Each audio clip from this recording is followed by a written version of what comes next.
Ya, ahorita estoy conectado. Sí. Vamos a ver.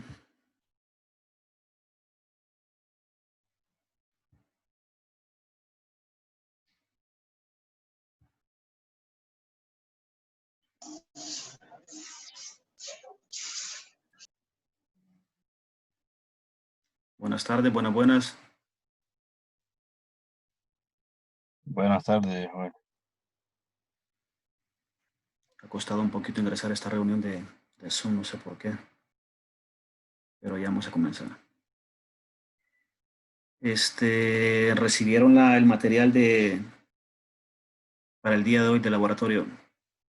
Fue una presentación que se preparó con anticipación para que la descargaran y medio la revisaran al menos para que con ella se trabajara en el laboratorio el día de hoy. Sí, Joel. Ok, entonces, bueno, Joel Cerrato es mi nombre, vamos a dar por iniciado el laboratorio el día de hoy. Realmente la presentación no es tan extensa, no va a ser tan cansado el laboratorio. Si tienen alguna duda que vaya surgiendo vamos desarrollando la presentación, pues la van haciendo sin ningún tipo de problemas para que dejemos claro el tema como debe de ser. Pretendo compartir la pantalla, jóvenes, porque aquí tengo la presentación para podérselas mostrar, que es esta misma que se les mandó al correo, a la plataforma virtual. Me confirman si la pueden ver, por favor.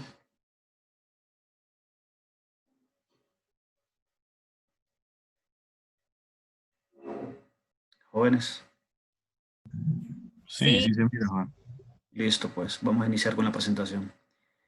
Entonces, vamos a ampliar esto por acá.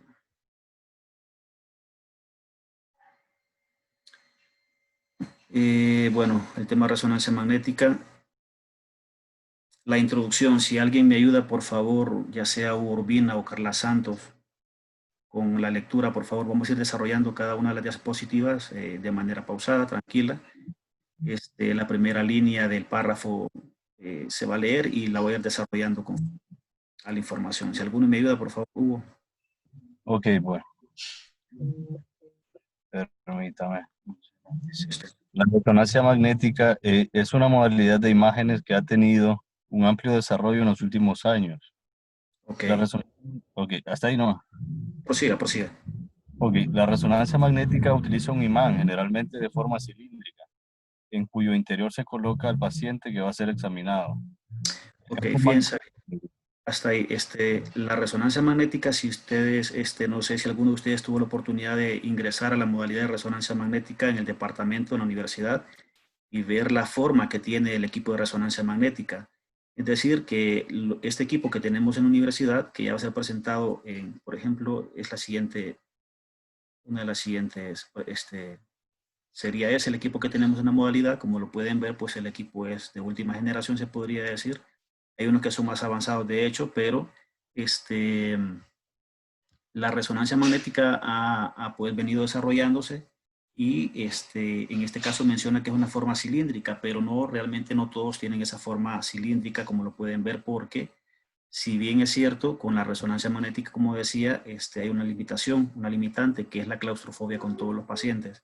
Entonces se ha venido desarrollando. Antes las formas que tenía, por ejemplo, la forma del equipo no era así. Ahora en la actualidad hay tanto cilíndricas como abiertos, es decir, resonancias magnéticas abiertas para aquellos pacientes que tienen ese tipo de problemas. Hay otras que son más reducidas, son más pequeños los equipos, no con el mismo teslaje que puede tener un equipo de estos de forma cilíndrica, pero que igual funciona para aquellos pacientes que tienen total aversión, por decirlo así, a realizarse un estudio mediante resonancia magnética por lo mismo, por la forma cilíndrica que tienen y por estar sometidos a un espacio tan pequeño.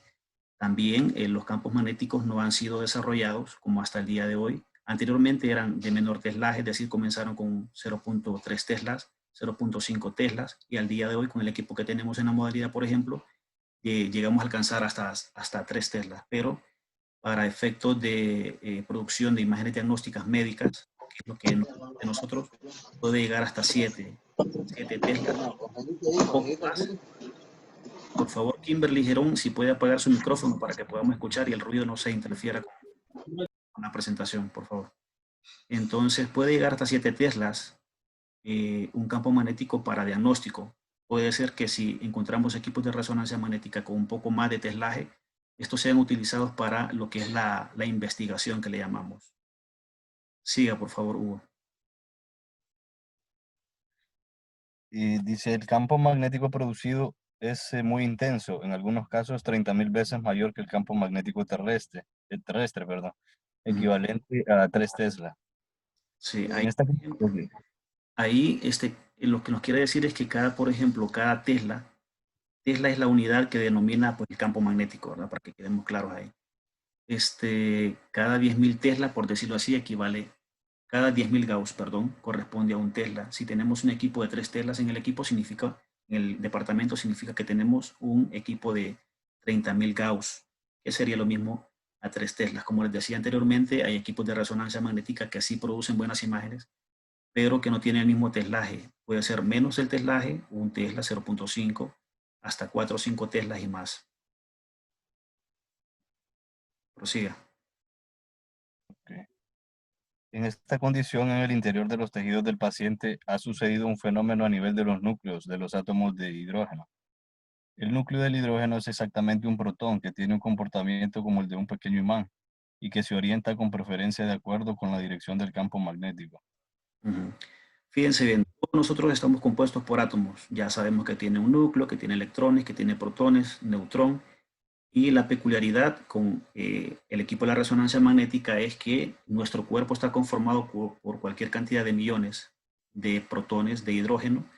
Y estos protones de hidrógeno, en el momento, por ejemplo, en este momento que ustedes están en sus casas y yo en la mía, nuestros protones de hidrógeno están orientados, por decirlo así, de una forma aleatoria. Eso quiere decir que están en diferentes direcciones. Cada protón elige su dirección, por decirlo así, en la cual estar dirigida en estas condiciones. Pero cuando nos sometemos un cuerpo, su cuerpo y el mío, bajo la capacidad, la fuerza del campo magnético, eh, esos protones ya con un campo magnético ya adquieren una sola dirección. Es decir, si uno está en una dirección norte y sur, al ser sometidos al equipo magnético, es decir, cuando estamos dentro del equipo que nos van a realizar un estudio, esos protones de hidrógeno adquieren la misma dirección o se alinean en la misma dirección que tiene ese campo magnético de resonancia magnética, es decir, de este campo magnético, que es la siguiente diapositiva.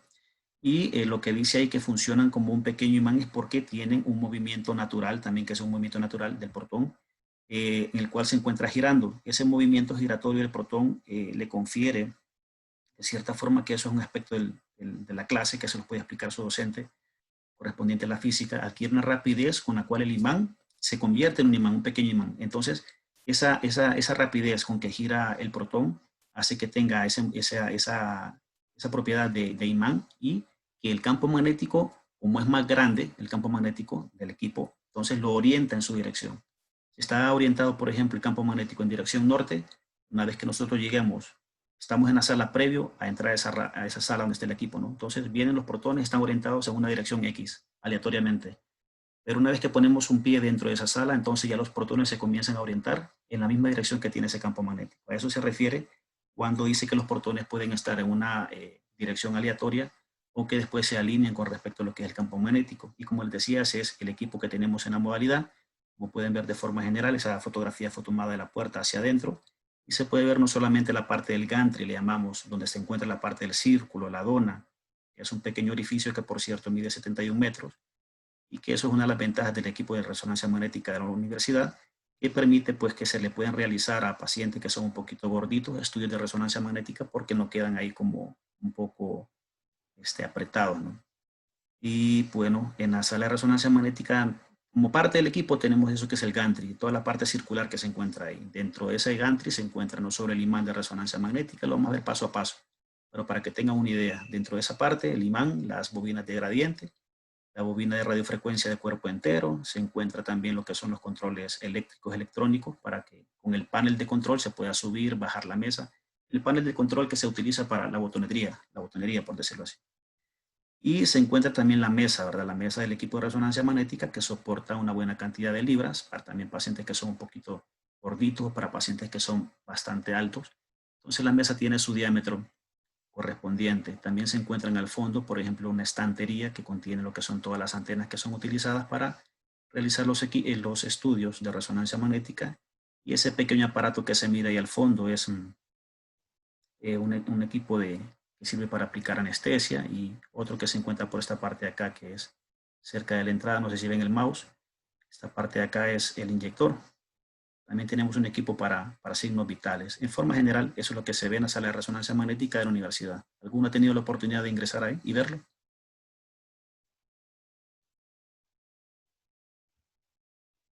Jóvenes. Sí.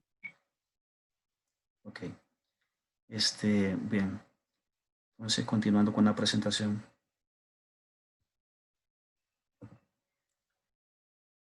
Si puede, no sé, Kimberly Girón, por favor, darle lectura a la diapositiva para sus participaciones.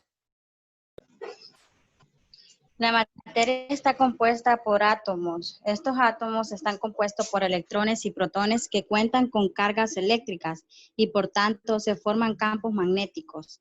Los núcleos de hidrógeno tienen la capacidad de absorber las ondas electromagnéticas de radiofrecuencia idénticas a su propia frecuencia de resonancia, proceso de excitación, para posteriormente emitirlas. Este proceso es lo que se denomina resonancia magnética nuclear. Ok, entonces vamos a desarrollar lo que es el primer párrafo, donde, como anteriormente les explicaba, de que la constitución que tienen cada uno de los átomos, ¿verdad? Sean átomos de hidrógeno o protones, como normalmente se les llama, tienen lo que son esas cargas eléctricas. Al tener cargas eléctricas también es otra de las ventajas que puede conferir lo que es un pequeño campo magnético. De hecho, para hacer una analogía, una comparación con lo de los protones de hidrógeno del cuerpo humano, y con respecto al cableado, la tensión eléctrica, por ejemplo, con el flujo de electricidad que se genera en esos cables eléctricos, con la rapidez que se mueve y todo eso, también se dice que hay un campo magnético generado por lo mismo. En los tomacorrientes también lo mismo pasa. Es decir, que esos pequeños giros, movimientos que tienen los protones de hidrógeno en el cuerpo hacen que sean beneficio para que a partir de ello se pueda producir, teniendo un equipo que es el equipo de resonancia magnética, teniendo un protón de hidrógeno en nuestro cuerpo, se puede generar en conjunto lo que es la formación de una imagen por resonancia magnética, porque de ahí parte esto a la base. De repente, si los protones de hidrógeno no tuvieran esas propiedades, no existiera un equipo de resonancia como lo conocemos el día de hoy, sino hubiera otro equipo que trabajara de forma distinta para lograr la ventaja o los beneficios que tendría, pues el protón si se moviera de otra forma o tuviera otras propiedades, ¿no? Pero en este caso funciona a partir de eso. Y en el segundo dice, los núcleos de hidrógeno tienen la capacidad de absorber las ondas electromagnéticas de radiofrecuencia idénticas a su propia frecuencia de resonancia. Es por esto que dentro de todo el desarrollo del equipo de resonancia magnética, eso ha venido a mejorar año con año, ¿verdad? Porque de eso se trata, de mejorar lo que ya se tiene en un principio. Lo que se hace con esto es que, como bien saben ustedes, el equipo de resonancia magnética no funciona con radiación ionizante, que es de repente una de las ventajas, que ustedes deben de anotar por ahí, que funciona con pulsos de onda de radiofrecuencia, es decir, que hasta el día de hoy, bueno, de repente yo no lo he escuchado, ni en lo que he leído lo ha mencionado, pero se puede seguir investigando, ¿no? Que estos pulsos de onda de radiofrecuencia no son dañinos para el cuerpo humano. Sí tiene, y para hacer un paréntesis con respecto al daño, un paréntesis es que con respecto a las mujeres embarazadas, se pretende que no se sometan a estudios de resonancia magnética, al menos en los primeros 3 meses de embarazo, porque, como bien sabemos, el bebé, el producto que le llamamos, está dentro de la matriz, ¿no? Y ahí tenemos lo que es el líquido amniótico, todo ese líquido que está contenido en el bebé, y como por ser líquido, el líquido como que responde de cierta forma a los pulsos de onda de radiofrecuencia que pueden generar esas antenas. Pero de eso se trata, ¿no?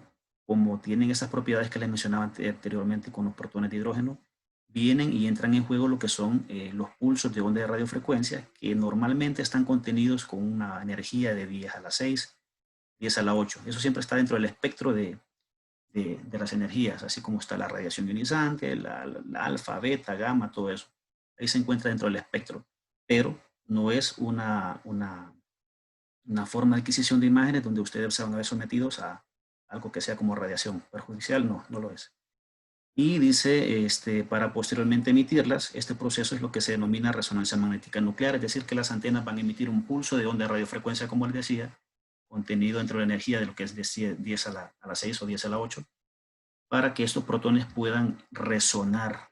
Resonancia magnética es el proceso de excitación. Envía un pulso de radiofrecuencia con esta antena de radiofrecuencia al protón que tiene esas propiedades y con esa misma energía tiene que mandar, dice, el mismo pulso de energía que tiene la antena de radiofrecuencia al protón para que éste pueda entrar en resonancia magnética, para que haya una convergencia, para que se pueda dar el procedimiento de obtener de este protón una energía, una información, algo que necesitamos nosotros para producir en este caso lo que es la imagen de resonancia magnética. De eso trata cuando habla específicamente de las antenas de radiofrecuencia y el proceso de excitación.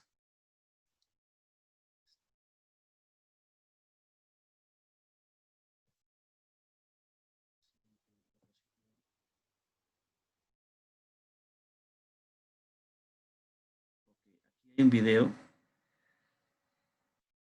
Permítame saber si... Okay. No sé si... Creo que este video...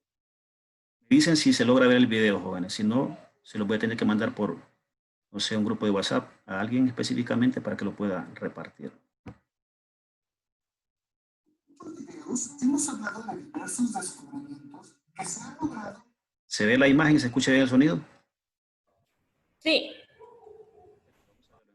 Trata más o menos de forma general como la resonancia magnética, lo que les hablaba anteriormente, los protones y eso. Herramientas que permiten observar el funcionamiento cerebral. Pero existe una técnica en particular que ha revolucionado en gran medida el avance de las neurociencias. Así que, ¿te has preguntado cómo funciona la resonancia magnética? La imagen por resonancia magnética de MRI, por sus siglas en inglés, es una técnica que nos permite ver el interior de nuestro cuerpo, algo así como una radiografía, pero mucho mejor. Primero que nada, una radiografía con rayos X, que son un tipo de radiación que en grandes cantidades es nociva para la salud. Esto tiene un principio muy simple. Cuando vas a sacarte una radiografía, hay una máquina que te lanza radiación. Recuerda que tu salida por tu cuerpo, pero dependiendo del tipo de tejido con el que esta se encuentra. No se escucha muy bien, no sé si solo yo tengo ese problema. Porque hace que se queme la... Ok, dice que los demás si pueden escuchar perfectamente el video, verlo y escucharlo. No, se escucha demasiada interferencia, igual que la compañera Carla, no se oye nítido. Voy a intentar bajarle un poquito al audio del video y me dicen si se escucha mejor.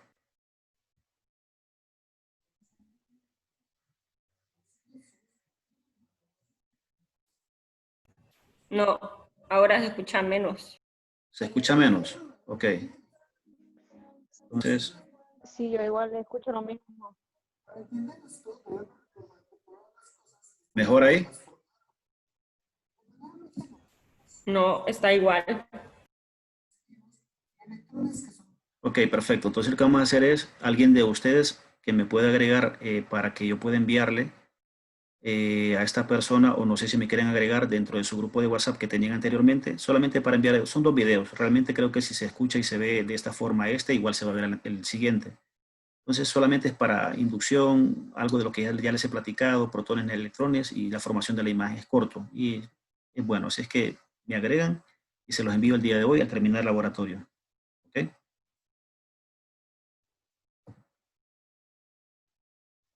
¿Alguien más que no haya leído, aparte de Hugo y de Carla? Kimberly Girón, por favor.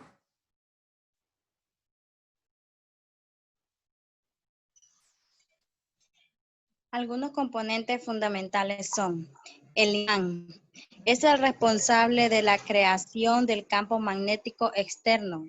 2. Los gradientes magnéticos, necesarios entre otras funciones para seleccionar el plano de estudio y codificar la señal recogida en la antena receptora.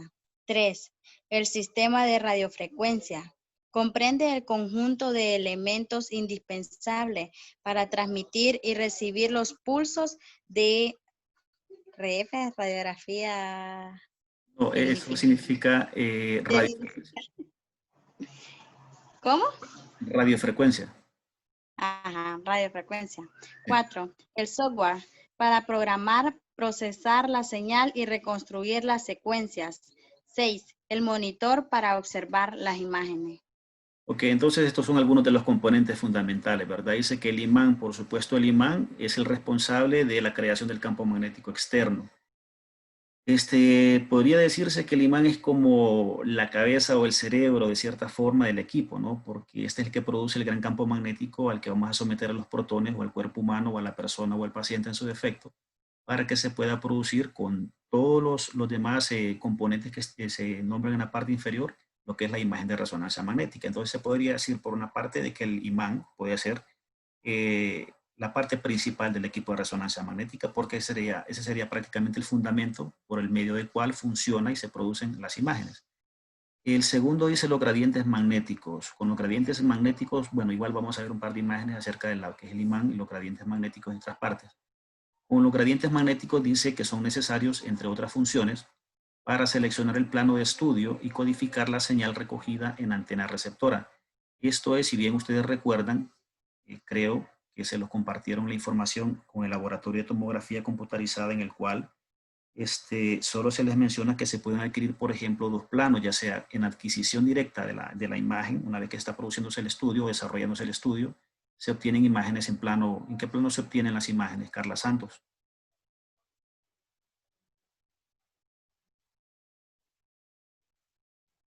O Urbina, ¿en qué plano se adquieren las imágenes por tomografía? Directamente por adquisición. Eran tres planos. Era el sagital, el coronal y el axial, algo así. Por Correcto, del tomografía. axial parten los otros dos planos. A partir del axial se reconstruye el sagital y el coronal. Exacto. Entonces, comparación, y para hacer la diferencia con resonancia magnética y tomografía, este sistema de gradientes magnéticos es lo que hace específicamente que selecciona el plano, ya sea el plano X, el plano Y o el plano Z, para obtener directamente por adquisición y no por reconstrucción las imágenes que se obtienen directamente en el proceso. Si directamente en el proceso por tomografía se adquirían en axial y a partir de ahí se hacía la reconstrucción para coronal sagital, esa es una forma de adquirir las imágenes por tomografía. Pero por resonancia magnética, si hablamos de secuencias en resonancia magnética, ¿no? Entonces, si elegimos, por ejemplo, con los gradientes magnéticos hacer una adquisición de imágenes en el plano X, entonces una de las antenas de gradiente se programa para obtener ese tipo de imágenes en ese plano, de igual forma para el coronal y de igual forma para el sagital. Y esto lo hacen el sistema de gradientes. El sistema de radiofrecuencia comprende el conjunto de elementos indispensables para transmitir y recibir los pulsos de radiofrecuencia. Valga decir que las antenas de radiofrecuencia que tenemos dentro del departamento son tanto emisoras como receptoras, porque hay unas que solo funcionan como emisoras y hay que tener otro tipo de antena que funcione como receptoras, es decir, tener dos conjuntos, dos pares, emisor y receptor. Pero en la modalidad en resonancia magnética, en su modalidad de la universidad, contamos con las que son emisoras y receptoras al mismo tiempo, ¿verdad? Este es el que se encarga directamente de enviar los pulsos de radiofrecuencia al protón que va a ser excitado y luego esa misma antena va como emisora, va a recibir esa señal que emitió el protón, el exceso de energía que le llamamos, y luego va a ser transmitido hasta que se muestra directamente en el monitor. El software para programar, procesar la señal y reconstruir las secuencias. Desde ahí se puede ver como el trabajo que se hizo por tomografía, de igual forma se puede hacer por resonancia magnética para procesar la señal y lo que les decía, reconstruir las imágenes para que éstas se puedan ver directamente ya en el monitor, ya reconstruidas, ya procesadas mediante los gabinetes de radiofrecuencia que los vamos a ver más adelante y todo el proceso. Y el monitor, que es para finalmente poder observar las imágenes que se han obtenido y desde el cual también se van a planificar, se van a programar, se van a modificar todo lo que son los parámetros correspondientes para obtener una imagen como el técnico la solicita o como el fabricante del equipo las dejó programadas previamente. Múltiples funciones. Y tenemos tres salas. En la modalidad de resonancia magnética, como modalidad en sí, se encuentran tres salas. La sala de exploración es propiamente donde se encuentra lo que es el equipo de resonancia magnética, donde se encuentran las antenas, donde se encuentra la mesa, donde están todo el sistema del inyector, por ejemplo, toda la sala de exploración, la ventilación y todo lo demás. La otra sala que sería donde ustedes van a trabajar como tecnólogos programando la secuencia No se escucha su voz ahorita, creo que está fallando su audio.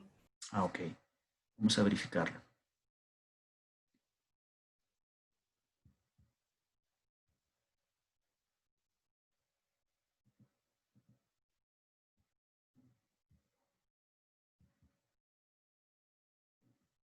¿Me escuchan ahí? ¿Se escucha mejor? Sí, ahora sí. ¿Hasta dónde más o menos escucharon de lo de la sala? Hasta lo de, de la ventilación de la sala de exploración. Ok. Son cosas que se encuentran dentro de la sala de exploración, ¿no? El equipo, la camilla, como pueden ver en esa imagen, por ejemplo, del lado derecho hay unas antenas que están en un estante y todo lo que se encuentre ahí, tienen que recordar esto, todo lo que se encuentre dentro de la sala de exploración tiene que ser como material, tiene que ser de un material que sea diamagnético o paramagnético y nunca ferromagnético, porque los materiales que son ferromagnéticos no son compatibles con la modalidad de resonancia magnética. Esa sería otra de las desventajas por las cuales una persona de repente no se puede realizar un estudio, ¿verdad? Personas que tienen prótesis metálicas en determinadas zonas del cuerpo, esas prótesis metálicas en el cuerpo, si son sometidas a un campo magnético como un 3 Tesla, van a tender a calentar. La pierna, si es en la rodilla o en el tobillo que tiene la prótesis metálica, varías tornillos metálicos, esa tiende a calentar la pierna y a quemarla y por ende a moverla. Entonces, esa es una de las desventajas por las cuales no se puede. ¿Y qué pasa si una persona tiene ortodoncia? Si tiene ortodoncia, miren, vamos a partir de algo. Si el material ferromagnético, en este caso, si fueran brackets o ortodoncias o prótesis metálicas de dentaduras o qué sé yo,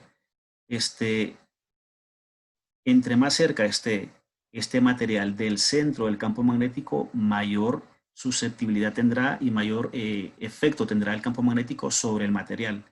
Si está más alejado, por ejemplo, si es una ortodoncia, pero como ustedes pueden ver en la camilla, por ejemplo, el extremo de la camilla, el extremo más alejado de la camilla con respecto a la entrada del gantry del equipo.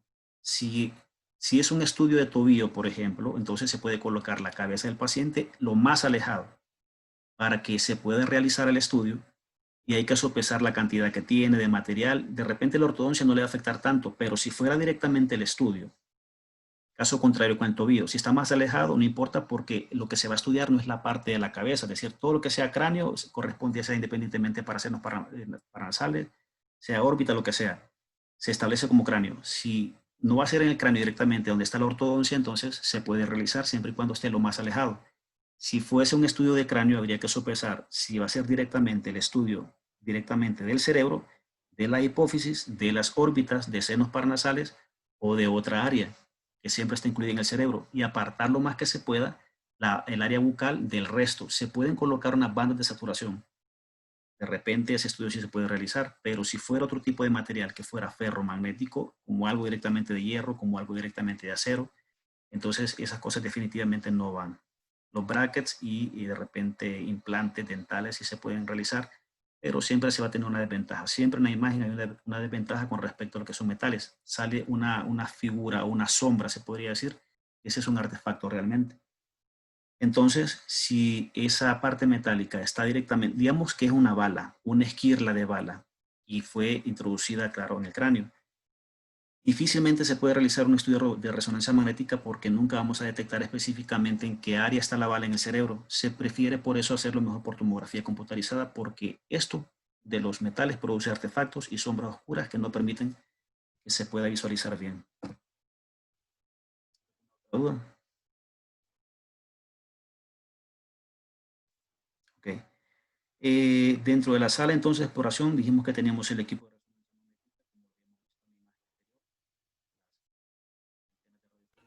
No se escucha. ¿Se escucha bien ahí?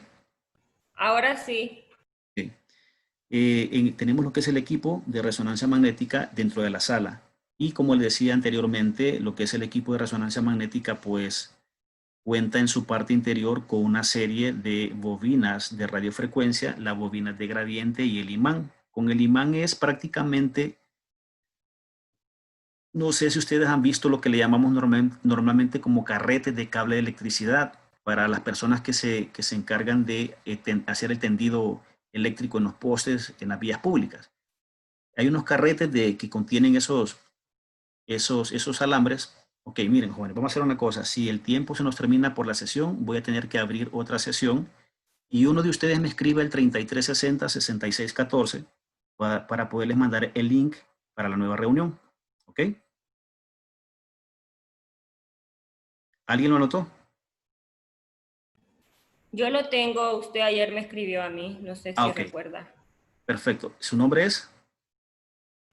Carla Santos. Listo, Carla. Cuando se termine la reunión, yo programo otro y le mando el link después de unos 5 o 10 minutos de break para que continuemos, ¿ok?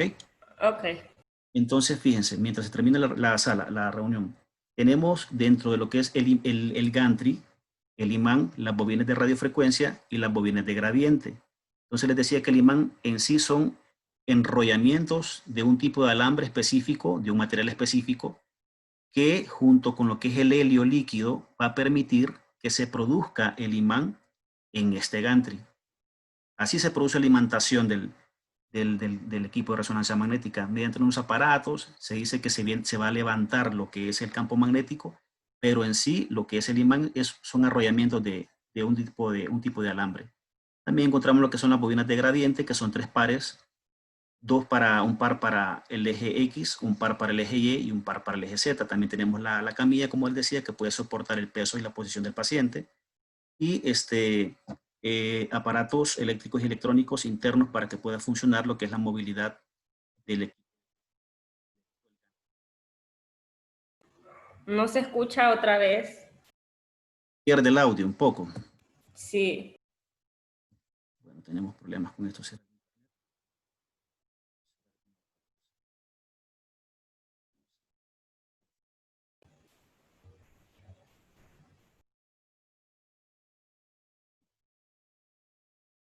Okay.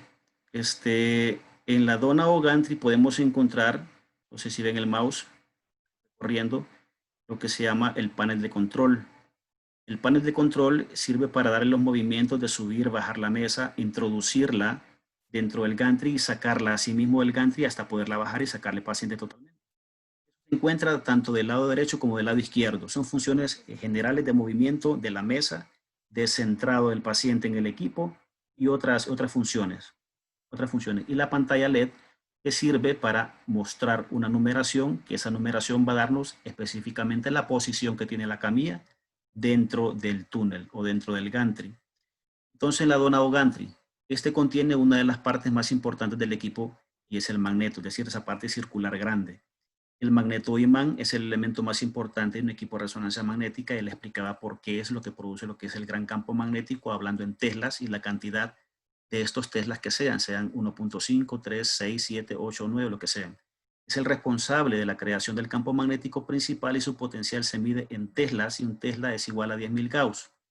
Está formado por un conjunto de alambres que se encuentran enrollando el magneto, superconductores que le proporcionan energía suficiente para ser magnetizado. Una vez que han sido magnetizados, el equipo de resonancia magnética, pues ya eso no se pierde, inclusive que se puede apagar el equipo una vez que se termina la jornada de trabajo y eso el campo magnético sigue constantemente ahí. Es decir, siempre van a estar los 3 teslas de campo magnético. Usted puede acercarse y si tiene algo de metal, usted va a sentir cómo lo ala, porque el campo magnético produce eso.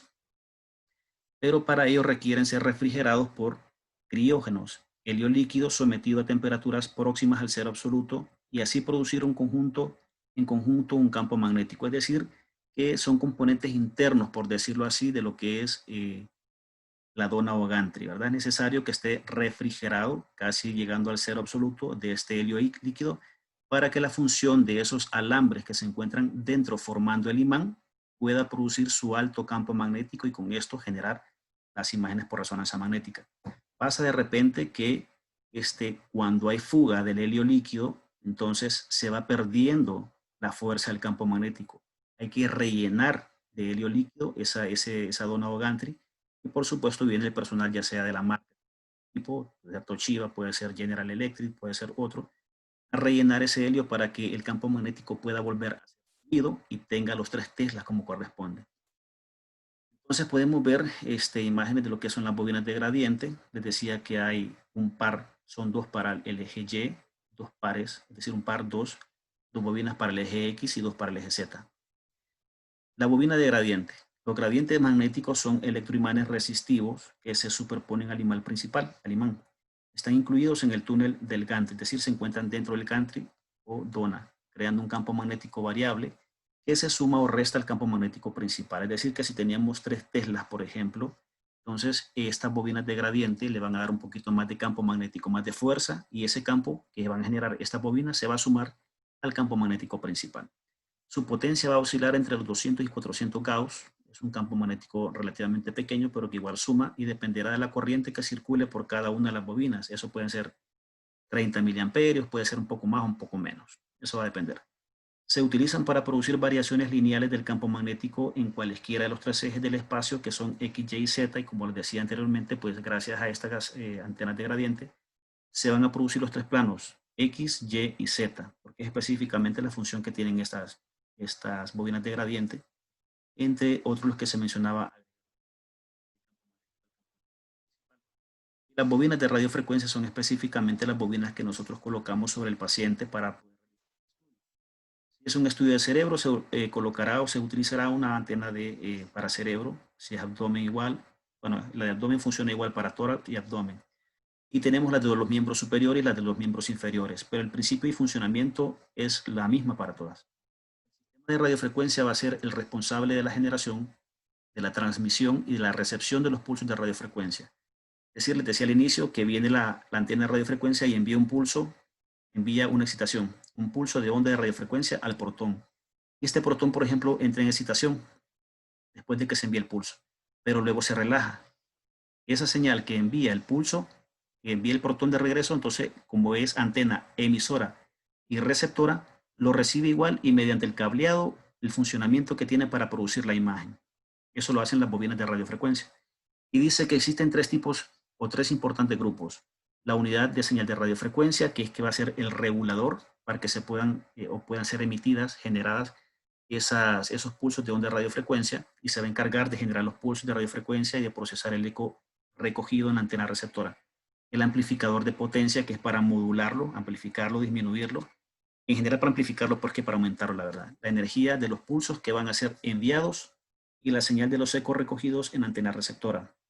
Son funciones propiamente de las bobinas de radiofrecuencia. Y la tercera es el sistema de antenas. Las antenas van a ser las encargadas de transmitir los pulsos de energía y de recoger los ecos. Esa es la función principal y son varias. Ya la vamos a ver.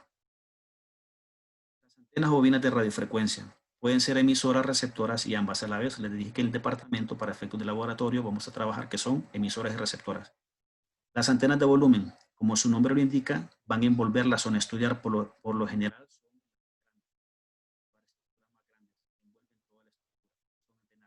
Que no resultan fáciles de colocar y pacientes muy gruesos, pero proporcionan una intensidad homogénea en todo el corte, presenta un gran poder de penetración. Tiene que ver también con eso de la penetración, con la alta señal que tengan, el diseño que tengan cada una de las antenas. Eso puede variar dependiendo del fabricante. Se supone que para unos médicos y para algunos tecnólogos, resulta que es mejor la marca Toshiba, por ejemplo, para otros que es mejor la marca Siemens, para otros que es mejor la marca General Electric, eso va a depender. Pero igual, depende de cómo estén hechas. Las antenas de superficie, como su nombre lo indica, se van a colocar sobre la superficie de la zona a explorar. Su intensidad no es homogénea. Cuando dice que no es homogénea, es que la homogeneidad es que va a ser igual en distintos puntos. La misma intensidad de energía en distintos puntos. Homogéneo. Que la fuerza sea homogénea. De las antenas de volumen. Entonces aquí tenemos, por ejemplo, una antena de volumen. Esa puede servir. Es una antena de tipo abierto también que puede ser. Disculpe. Diga. ¿Por qué mejor no nos quedamos hasta aquí y comenzamos la otra sesión? Porque así no nos confundimos tanto. Perfecto. Y no se pierde usted. Listo. Bueno. Nos miramos en 10 minutos.